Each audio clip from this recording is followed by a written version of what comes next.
wabarakatuh. Perkenalkan, kami dari kelompok 4 yang beranggotakan 5 orang, yaitu Astrid Yufa 190110140019, Arming Lawi, Andi Rizka Damayanti, Rizka Aulia, dan Muhammad Saifullah, Fakultas Pertanian, Prodi Agroteknologi Konsentrasi Agronomi, Universitas Islam Makassar. Kami akan membawakan tugas praktikum ilmu gulma dan pengendaliannya yang berjudul alelopati.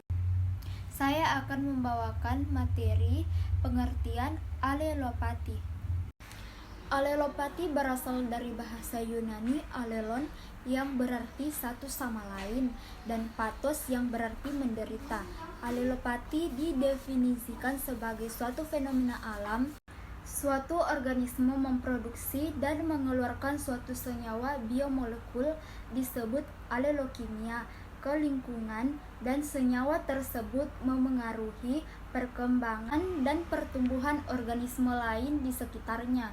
Sebagian alelopati terjadi pada tumbuhan dan dapat mengakibatkan tumbuhan di sekitar penghasil alelopati tidak dapat tumbuh atau mati. Alelopati atau racun pada tanaman merupakan senyawa kimia berupa zat toksik yang dihasilkan tanaman sebagai bentuk mekanisme pertahanan diri tumbuhan untuk bersaing dengan tumbuhan lainnya dalam hal memperebutkan nutrisi. Alelopati sifatnya merusak tanaman lain dan keberadaannya dapat menimbulkan kerusakan yang berat pada tanaman namun tidak terlihat dengan kasat mata, sehingga proses pencegahan dapat dilakukan masih belum bisa maksimal. Dalam hal dunia pertanian, alelopati selalu ada dengan bentuk yang beragam, namun biasanya alelopati ditemukan pada senyawa dari gulma atau tanaman liar yang hidup, dan pengaruhnya baru terlihat dengan jelas jika mengalami potensi dengan tanaman lainnya. Letak alelopati pada tumbuhan sangat beragam dan penyebar. Sebagian besar zat alelopati ini ditemukan pada hampir seluruh tubuh dari gulma tersebut, mulai dari akar, batang, daun, bunga, dan buah.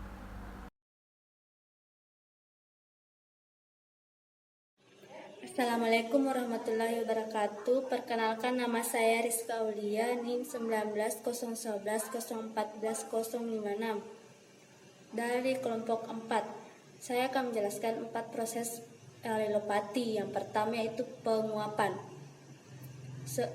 Beberapa genus tumbuhan melepaskan senyawa alelopati melalui penguapan. Contohnya adalah Artemisia, Eucalyptus, dan Salvia. Senyawa kimianya termasuk ke dalam golongan terpenoid. Senyawa ini dapat diserap oleh tumbuhan di sekitarnya dalam bentuk uap, bentuk embun yang akan masuk ke dalam tanah yang akan diserap oleh akar. Yang kedua yaitu eksudat akar. Banyak terdapat senyawa kimia yang dapat dilepaskan oleh akar tumbuhan atau eksudat akar yang berasal dari asam-asam benzoat, sinamat, dan fenolat. Ketiga yaitu pencucian. Sejumlah senyawa kimia dapat tercuci dari bagian-bagian tumbuhan yang berada di atas permukaan tanah oleh air hujan atau tetesan embun.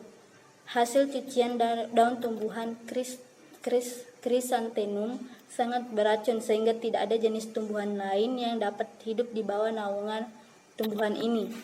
Keempat yaitu pembusukan organ tumbuhan. Setelah tumbuhan atau bagian-bagian organnya mati, senyawa-senyawa kimia mudah larut dapat tercuci dengan cepat. Sel-sel pada bagian-bagian organ yang mati akan kehilangan permeabilitas membrannya, dan dengan mudah senyawa-senyawa kimia yang dapat ada di dalamnya dilepaskan. Beberapa jenis mulsa dapat meracuni tanaman budidaya atau jenis-jenis tanaman yang ditanam pada musim berikutnya. Sastro Utomo 1990.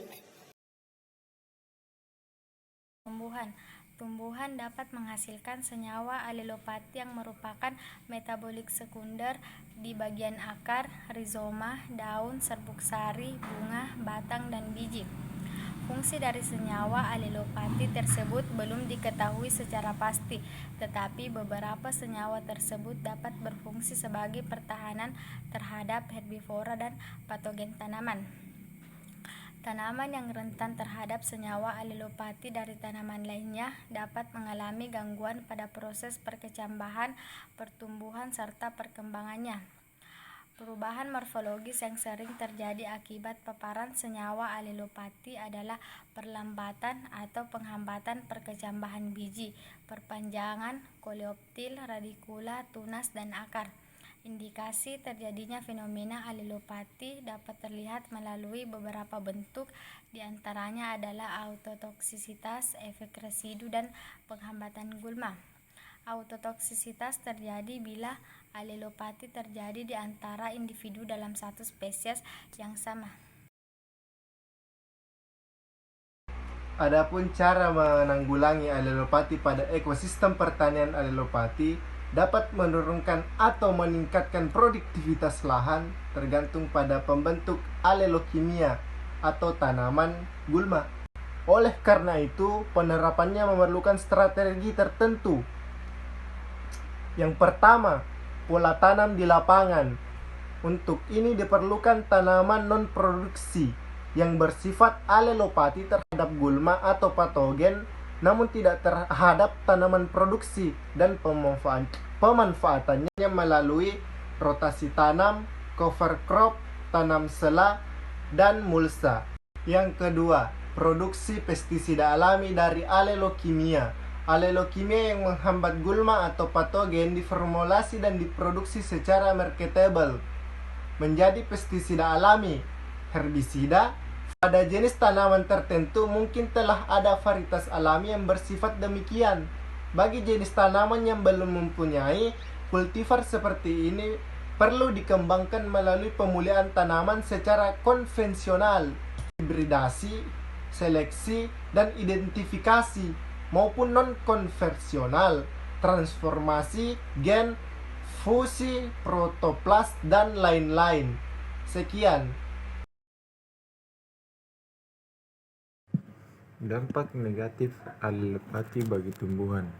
Menurut Rohman dan Iwayan Sumberrata tahun 2001 menyebutkan bahwa senyawa-senyawa kimia tersebut dapat mempengaruhi tumbuhan yang lain melalui penyerapan unsur hara, penghambatan pembelahan sel pertumbuhan, proses fotosintesis, proses respirasi, sintesis protein, dan proses metabolisme yang lain.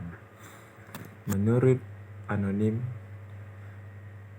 menjelaskan tentang pengaruh alilopati terhadap pertumbuhan tanaman adalah sebagai berikut.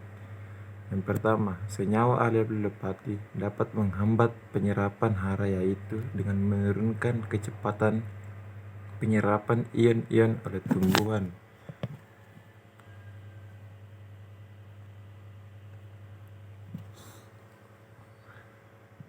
Dua, beberapa alilopati menghambat pembelahan sel-sel akar tumbuhan. 3. Beberapa alilopati dapat menghambat pertumbuhan, yaitu dengan mempengaruhi pembesaran sel tumbuhan. 4. Beberapa senyawa alilopati memberikan pengaruh menghambat respirasi akar. 5. Senyawa alilopati memberikan pengaruh menghambat sintesis protein. 6. Beberapa senyawa alilopati dapat menurunkan daya permeabilitas membran pada sel tumbuhan. 7. Senyawa alilopati dapat menghambat aktivitas enzim. Menurut Rice tahun 1974 dalam Salam Pesi menjelaskan bahwa senyawa alilopati dapat menyebabkan gangguan atau hambatan pada perbanyakan dan perpanjangan sel. Aktivitas giberalin dan indole acid,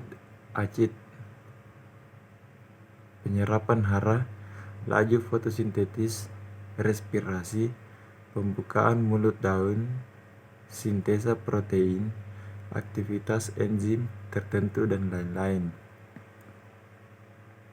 Menurut Patrick, pada tahun 1971, dalam Salam Pesi 1998 menyatakan bahwa hambatan alelopati dapat pula berbentuk pengurangan dan kelambatan perkecambahan biji.